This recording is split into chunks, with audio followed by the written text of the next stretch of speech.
بدري محمد دولال جرين أمتاتي في النمايات ummanni isaa dinaggeem boodatti hafuun isa dhukkubsa. Hoteelli urjii afurii kan magaalaa Dirree Dhawaa keessatti gadhaabees waan ummanni ittiin tajaajilamu. Lafti Bakar Waaree biqilchitee gootota birootis hedduu horte. Harargee Bahaa aanaa Jaarsoo Araddaa Burqaa Mixee keessaa gootota hedduutu burqe. Qabsaa'ota lafti tun qabdu keessaa tokko Badrii Mahammad Doolaali. بدرين قوتا ilma gootaati. بدري محمد دولال لفا أوروميا قدنا ررقي بانا جارسو أردا برقا متئ لفا غارينين مرفم تتان خيست للتي غار سينكي غار هدوداب غار غوبا تلو بيو غار ديرا غار ترغو غار أوبرا غار ساكتا غار غند خوبي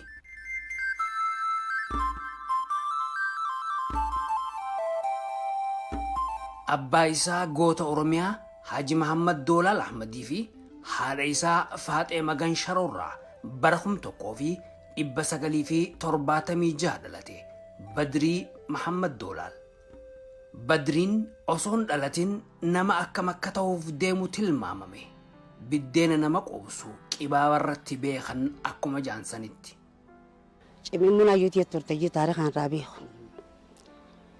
خادامي خربيستا كوباسا تكالاجي ناما جارسا ناما تكا جارسا توتو نادا تشودي ما هيجي كسن كا فروتا اركته كسيه باغي ايوتي تكالني ربين دالجي بواتك ولابت يتنا كيس بدري غيمو بدري خيبر ويهلو بدري داميجي بدرين إلمان إراخيسا إني قطوسو حاجي محمد دولال توس نما بكا اتيادني أولي أركمو خانمان إسان قديس جلو خاخن أبان كنياس بيا سومالي جلو إسات ديمي بيته التجارسات هيتي إنماتو أناهو نغرسا تناف ميچان كنما نمتك خدماتي ماتي ساني قيسا ورغوتو وغنوتي يروسن بدرين لما جوليتي سمون مو جولي من قبضو أكما أبانك يويا درا جيسون جارسا نما درا ديمو جيسون قرده ربين سلمته بيغا ربي مالي أباقي يامتن ليلا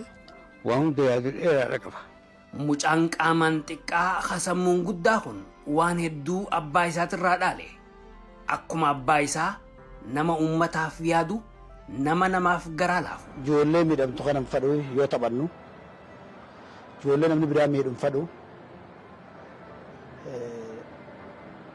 abbaa rakkataa naan jetti ijoolleen yeroo xiqqeenyaa kana fakkeenya tokko isinii kaase mucaa tokko Jamaal Ismaa'il jennaani haadha irraa humnaa isin qabu namutti roorrisa ergachuu fadha ammaas yeroo re'ee nu kana namuu isa kana ergachuu fadha yoo inni ergaa idini tum ittiin dhiisuuf jalattiin qaba yeroo bobbaa re'ee haasuu deemnu inni re'ee manaan baasu hamman arku hammaana re'ee jalaa ol fiduu manaan baasu yeroo an arkee na wajjin deema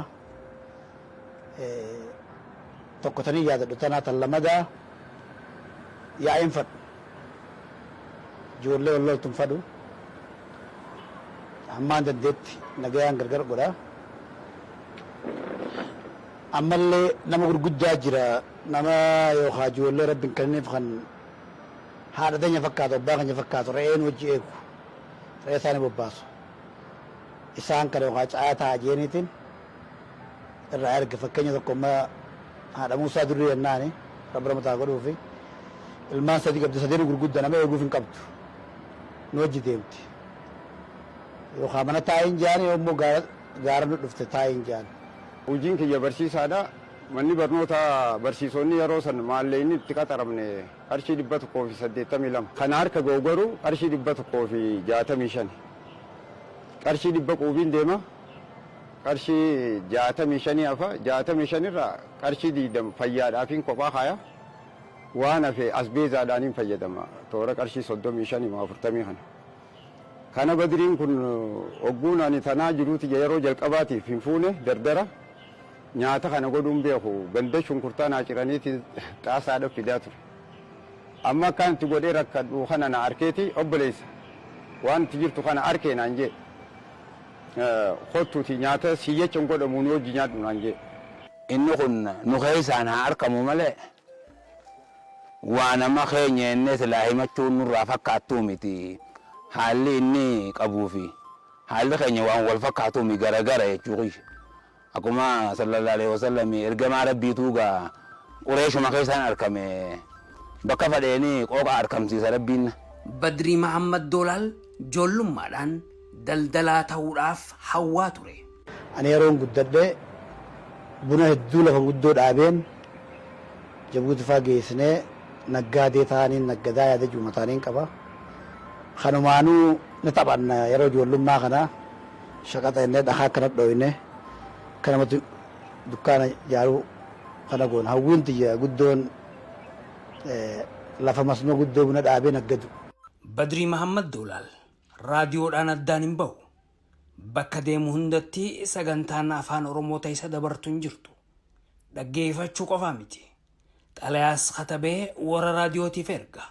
Keessattuu raadiyoon Itoophiyaa damee Harar waa'ee isaa jabaadha.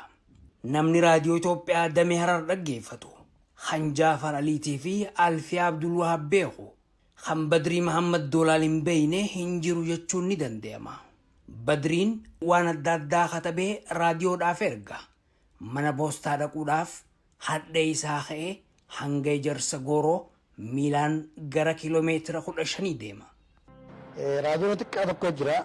Asittiin fannifadhee deema. Irra guddaa raadiyoon Hararii raadiyoo Burhaan Afaan Oromoo kanaatiin hordofa. Maammiilaasi. Yeroo sunitti afaan biraatillee hedduun beeku. Afaan Oromoo kanaan beeka. Ni namuunaaf raadiyoon dhaggeeffachuu kanaaf. Informeeshinii hedduun jala deema. Afaan tokkicha zaata akkatti Hararii qabnu sun bikkaan fedhe yoon jiraadhe waan fedhe jiraan nan dabartu. Maaqmaaqsallee barreessuufin ture, maamilaan ture. Haalaan nama dhiba yeroo sun akkitti ergus xalayaa barreesseen Ejersa Gooroo miilaan sa'a lama deemee dhaqee mana poostaa xiqqaa tokko jira achitti darbaa ji'a tokko faana eeggadha dabarsuudhaaf yookaan ji'a lama faana eeggadha. Haatee Harar dheeyitee guchi dabarsan. Osoo namni gaafa reediyoodhaatti xalayaa barreessee gaazexeenyaadhaaf hin ergine takkuma takkaan waa'ee dambidooloo takka irratti namaaf haadhaan wanni jedhan deebisaan teessan sun naan qubsine jee warra gaazexeenyaatti deebisu ture inni gaafata. Badriin kubbaa haalaan jaalata. Fedhii barnootaa caalaa ta kubbaatu isa injifata. Barnoota akka eegalu hogguu itti himamu haalaan gammade. Kan isa gammachiise hiree kubbaa taphachuutiin walitti bahuusaati.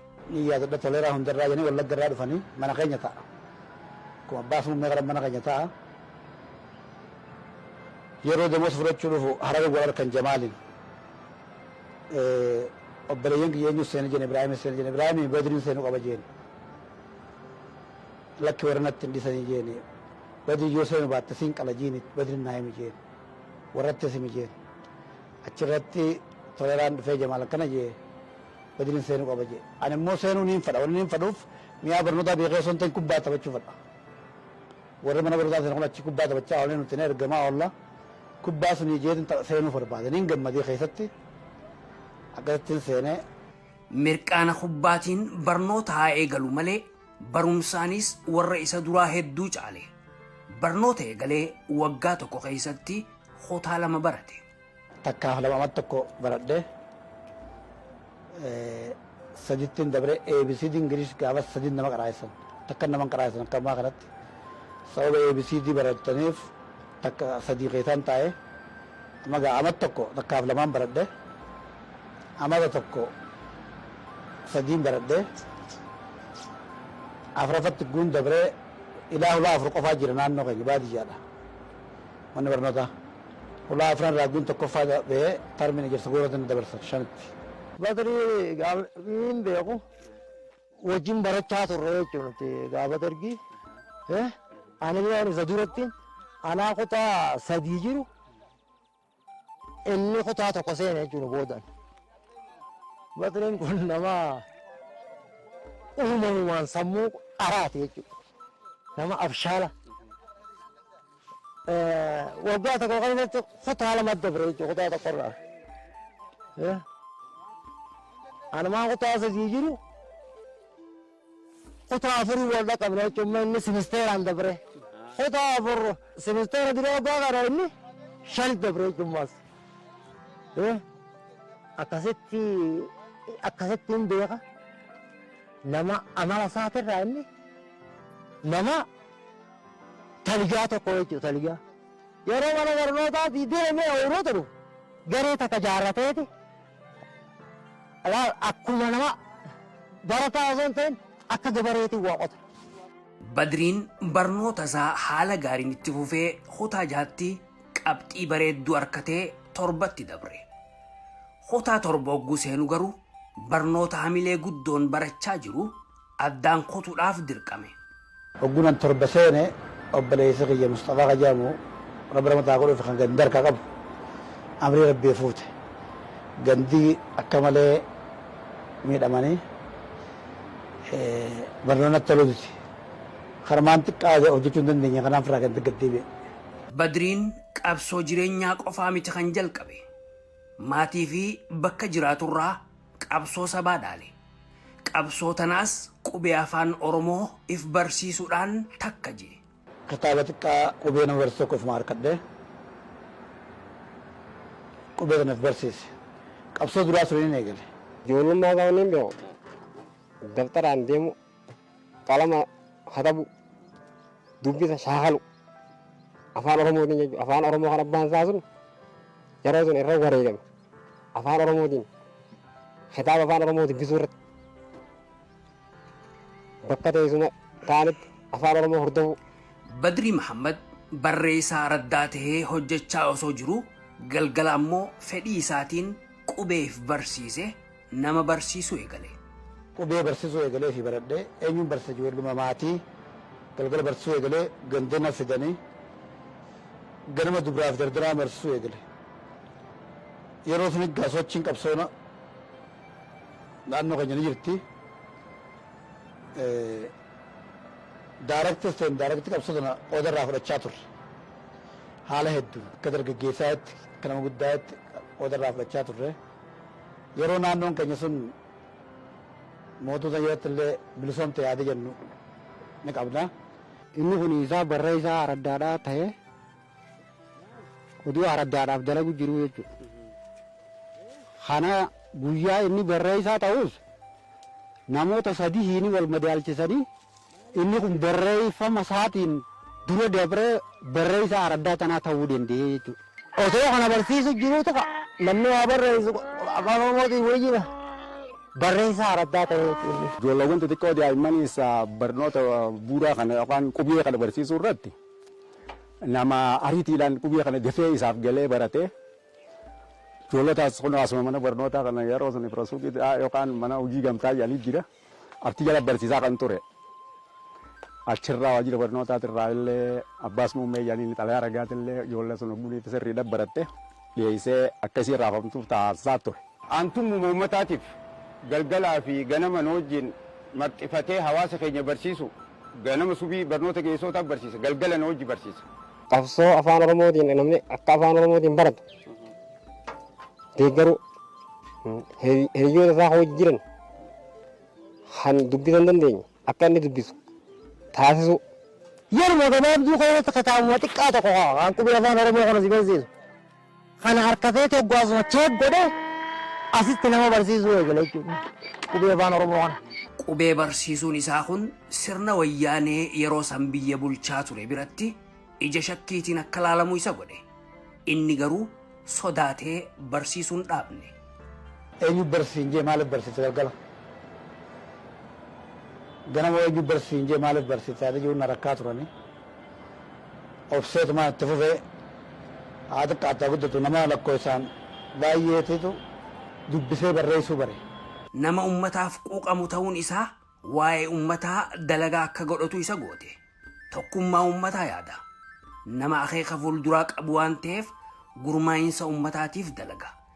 Dhimmi ummataa dhimma isaa tahee isa yaachisa. Duratti afooshaa sadii turte. Eegee inni ol ka'ee bokkuu saddeetaas godhanneeti walitti nu qabee afooshaa tana takka godhe jechuudha. Afooshaa tana takka godhuudhaan akkasitti waliin sossoofnee aadaa fuudhaaf heerumaa akkaataa ittiin qindoomnee ittiin gaggeessuu dandeenyu irratti waliin sosso'aa turree gorsaa nu kannaa ture. Dartara kana hunda jaareeti miskiina gartee iddoo fuudhaa ka'e kan jimaa fi kan hin qabne waa mur'ee bita akkasii waliif hinne jechuudhaan akkasitti taligaa dardarummaa hoogganaati hanga nama faraqaa qonna kanallee wajjin yaasu akkasii waa gonaa tura uumamumaan nama abshaan akkasitti gootummaa fi abshaalummaa fi garamaafummaa hojii qabu tokko jechuudha. Kanuma ijoollee sun haala isaa xiqqooqa. Inni waan biraatan irraa ammas hin bareeda haalli isaa nama wajjin jiraachisu kan nama walitti qabu gaafasu kan xiqqashaa. Nama walitti qabu. Uumaa takka aadaa Oromootti bakka intaltee jedhamtu gurbaan fuudhu gaabulloo fuudha. Gargaarsa namicha fuudhu kana wanni nuyi jechu ture maallaqaas hanqa isaan gargaaru waan buusii buufannu nuu godhee namicha aroostichaanaa jimaa fi gaabulloo tokko godhannee maallaqa kanaas kennenaaf. Maallaqa kana dhagaa raadoonaatiif kanaan akka gargaaramu aroostichi kun. Akkasitti daldalummaan afooshaa sadeen kana saddeeta qabdi afooshaa sadeenu inni kan walii galaa ta'e akkasuma walitti qindeessee dhugumaata ta'es afooshaan sadeen bakkuma takka addeetti. Yoo qarrata ta'es bakkuma takka addeetti. Bara hojiitiinis akkasumatti waliin nu qindeesseeti nama 10 akkana waliin jajjaaramne guyyaadhaa sirriitti hojii keenyarra oola. Bifa sirriin nu qindeessaa akkaataa namni kun walitti hirkifatee waliin harka ol qabatee ittiin sossoo'ee wal jaalatee waliin deemu taasisuudhaaf hedduu nama qabsaa'aa ture. Dalagaan inni uummataaf dalagu jaalala uummataa akka harkatu isa goote. Jaalatamuun isaa ammoo wayyaaneen ija akka itti diimeeffattu godhe. Namni jaarmaa isaanii kana keessatti akka dura taa'aa araddatti filame akka barreessaatti abaawonni barbaaddii isaan jala galuu qaba. Yookaan kaambii waraanaa ta'uu qaba yookaan magaalaa galuu qaba. Kan hin galu sababa gartee yookaan waraana bilisummaa Oromootiin wal qabuu fi as taa'aa yaada jiruun ija irratti deebisan. Oromummaaf kana barbaadanii reebanii hiriyoonni isaa kan guyyaa sun ajjeefamanii beeka. Aanaa Shaafiitti Hayyanii fi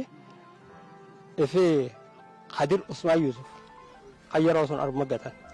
Karaa adda addaatiin doorsisanii akeekkachiisanii dhumarratti ajjeechaaf waraana itti bobbaasan. Du'allee du'amu tokko duudanii ayyaa waraanaa akka keessatti namni jedhamu. Nama waraana lakkoofsan guddaan lakkaa'e Usmaan ani gaaran seenin Usmaan ganda jiru akkasitti barbaada kiyyagaa dachiin kaate jaalaltuun mataa qabaachuun gaarii bakka na kaayan dhabanii hawaasni akka wala rakkate. Abee hayyee mucaa kana miidhaatu irra dhufa musummaanuu hanqa jennu sakkatti isaaf yaaddaawaa turre. Silaa Badriin mucaan kun nama dhufa jiru asii ba'ee yoggaas rafnaa hammidii takka geenye yeroo sana. Wayyaaneen Badrii ajjeechaadhaaf barbaaddi. Badriin ammoo lubbuu isaa baraaruuf ganda dhaloota isaatii bahee gara araddaa burqaa misoomaa Booseesatti baqate. Achin nan beekan jee maqaa jijjiiradhe Sulee naa baasanii Suleemaan naa baasanii achi ture. Booseessa dhaqeetis turuu hin dandeenye. Achittis tabiraatu isa mudate. Noofeembar 1994 guyyaa jimmataa lolaa guddaa ture. Guyyaa sun nama nagayaa tolee hedduu dhume ana achi jiru lolli gutee ka'een mana tokko seenee isii kana mana cufaa ubban tuggun harka haadha manaatiin mana banaa dhiisii deem jeen siree wayitan boqqolloo irra kaayitan rabbehe guyyaa guutuchi oole waan ajaa'ibaa mana sun malee mana hunda seentee nama guurtee mana sun hin seenne asrii galgalaa za'aa tana haati manaa dhufte galuu qabdi waraanni Tigree ni jiraa hin jeeni sireerraa naannaa kana jiran ayyoo naan jette kunoo dhufan naan jette dhufanii jeen sireerraa utaale qabame jee isaan lama akka irratti dhufanii olaa jiru bu'an akka irratti ربنا راضي بسه دوده قطع أورو جماعة دقلات رابطة أتشو مسينة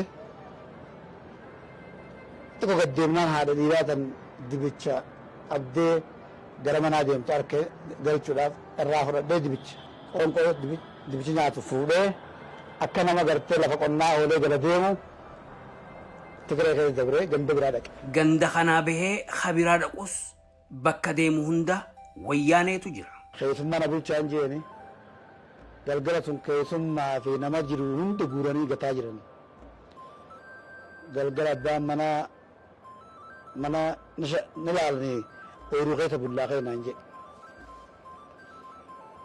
نوتوچه تنجرا اندا كونجين اسمار رفا خيسما نكبا منا قرتاتي خي نندا هدو المرمنة كسما جيرتي يرو سانسيف بلفنا جان أنا جبّي منا أما سأنا بكرّيبا نتوچني دبانان ورانا مغرتي جلياتو تقريغا نافسانا كورارا أباو فكيسني مانا جرجران ऐसे ही अंदरू इंफॉर्मेशन कतनी अब्बान गंदसरी मारिफ नमत दामे बकना बुल्ला तिमा जोले दानु एगा जे योरान तगरफ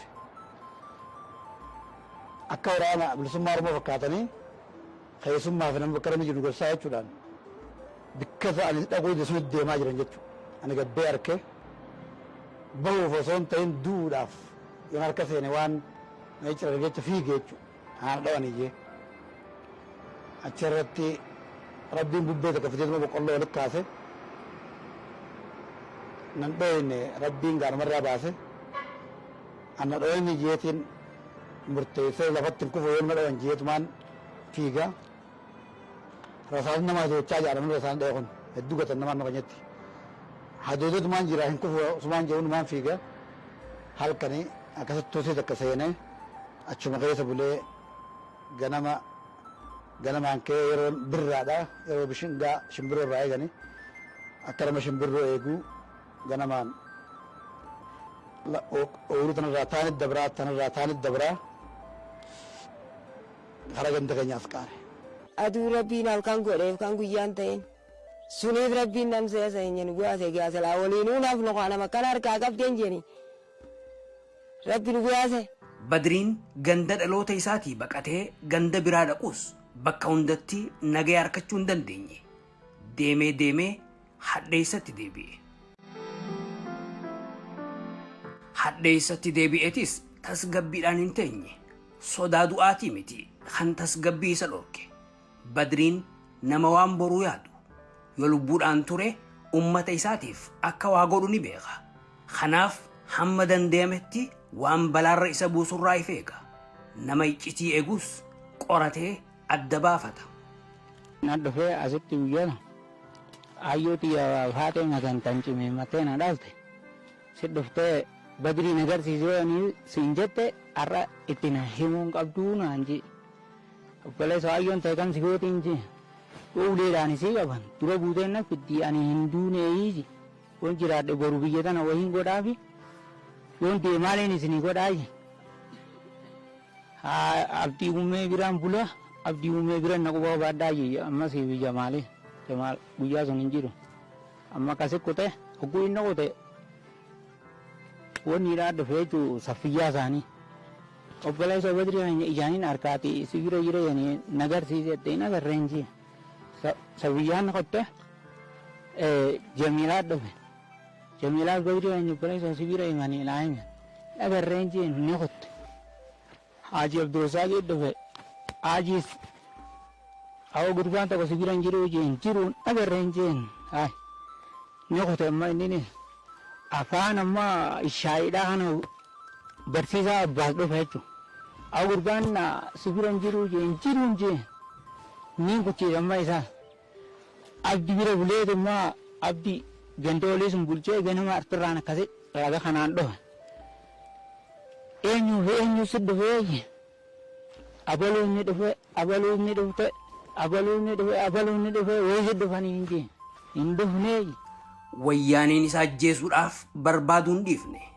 Uummanni ammoo Badrii du'aan hin feene. Bakka isa itti dhoysu dhabe. Lafatanarraa bakka itti amanan dhaban. Akka nama du'e awwaaluutti boolla isa keessatti dhooysan qotan. Jedheereessitaniiti hanga hubunii fi dhaabbadee salaatu mataa kiyyarra kanatti harki boojiddu boolla naaf gootanii nuunji. Hayyee taate jenneeniiti akkasitti guyyaa sun Muusaa Umar kunis naaf oole akkasirra kaane harma dhufne. Haala saniin iccitiidhaan boolti qotamte. Boolla qotamte tana namoota muraasa malee namni beeku hin jiru. Waan godhan dhabanii gaa bakkatti awwaalan gudhaban guyyaa tokko boolla 5 qotanii 5 irraa takka keessa na kaayan. Hanga ajjeechaatti barbaadanii sababa isaatiin qabiitti tun manaama fakkaatanii jiraan isaa manaama fakkaataa jechuudha. Boolla meeqa keessa qotanii boolla jiruudhaan awwaalame. Boolla qabrii jiruu ja'anii moggaasan tana keessa eega kaayan booda akka hin shakkamneef tooftaa garagaraatiin dhooysuudhaaf yaalii godhan. Wagguunii fi qonneef illee gubbaa tanarra muka akkasitti irra neeyneeti. Gaafas waan inni waan hin jirreef wanni dhibbecha haamne muka sun gubbaa bal'ifnee jooniyaa algeetii jira. Gaafas yeroo san keessatti jooniyaa algee sun beeqeessinee dhibbecha kana gubbaa keenye akka biyyeen itti gadi yaane jennee achi gubbaa keenye biyyee san irra dachaafne jechuudha. Amma hulaatti tolchine jechuudha. Hulaa qallifneeti akka namni dirqiidhaan dhiibatee seenutti hulaa qallifnee tolchine jechuudha. Kanaaf qashaa luuqaadha guurreeti lankaa luuqaa sun itti takashnee wanta goon qashaa sun duraan akkasitti boolla kanatti achi hirkifna jechuudha. Dhagaa boodaan dhagaa baxxee tokko laallee finnee ittichi hirkifna. Kanaaf arti booda biyyee itti qashatti dachaafna. Naannoo isaa sun ammoo dikee fi waan itti guurree biyyee qondee baafne tana boolla tana keessaa namni waan ifi dhufe biyyeen tun taddachii keessaa baate tahuu waan beekuuf biyyee tana eessaa qottanii boollitti hoo eessa jirti jedhanii yoo nu gaafatan ofii jenneeti illaan sammuu teenya keessatti yeroo if gaafan biyyee tana belleessu qabna jennee akaafaa fudhanne biyyee hanga tokko solarree hanga tokko sochaarree hanga tokko wanta goode akaafaa fudhannee dachii tana kataarii ta'eetiin haara yoomsine akaafne biyyee sun belleessine. Badriin warra isa awwaale kana bakka sanii akka fagaatan dhaameef sababa isaatti balaarra akka hin buunee fi iccitii tanaas akka hin baafneef naannoo kana akka hin turreetti hime. Warri awwaale garuu nama boolla kaayanii fagaachuu garaan isaanii hin dandeenye. Asuma turanii akka iccitiitti dhooysan mala baafatan. Yoonii fi namni tokko dhufe namni sun dhufee akka nama wajjin haasofneef nuti qamisa keenya baafanneeti illaan martoo teenya ofirraa keenya shurraabaa fi buttaantii teenyaa fi akaafaa keenyaa fi dongoraa keenya fudhannee dalaga seennaa jechuudha. Awwataa egaa nuti mirqaanneeti dalaga kaanee jennaan jechuudha. Namichinis waan silaan wajji haasa'uu dhufe hogguu nuti biraa kaana inninis jibbee waan deemu hamma inni deemutti nuti gadi hin teenyu jechuudha. Tooftaa iccitiittiin eegan baafatanis rakkoo biraa tafurmaata barbaadduutu jira. Nama lubbuu qabu nyaatee dhuguu eega awwaalan booda akkamitti nyaataa fi dhugaatiin kan namaafiin yaaddoo biraa taate saniifis malli hin dhabamne. Ani sa'a namni yeroo sa'a jimaa gurratan hin dhufu suuta sa'a salaanni giye yeroo namni qaqqee garje akkasi karaa makiinaa milladhee tulluu tanarra milladhee akka nama faltii facaasuu jaarta sun keessa nyaata isaatii fi aanan fuudhee waan iddawachaa hogguun ani dhufe suutarraa ganeetiin takka akkasii milladhee taanachi milladhee lafa kaayyedhee akkasitti hogguun isaa kakkanne suutuma irratti deebisee achi millachaa qoonqoo lawwanii fuudhee garagala jechuudha. Namni tokko narratti hin shakkine jechuudha. Intala Faatumaa Marqaasum jedhamtuun guyyaa keessa zuurii akka nama dhufee horii waa fuudhutti safii daarota mataa irra kaayyattee wallisaa dhuftee boolonnaa gad darbitee informeeshinaa barreessitee naa kannitee yeroo kan naannoo kana jirtu Tigireen guutu na barbaada.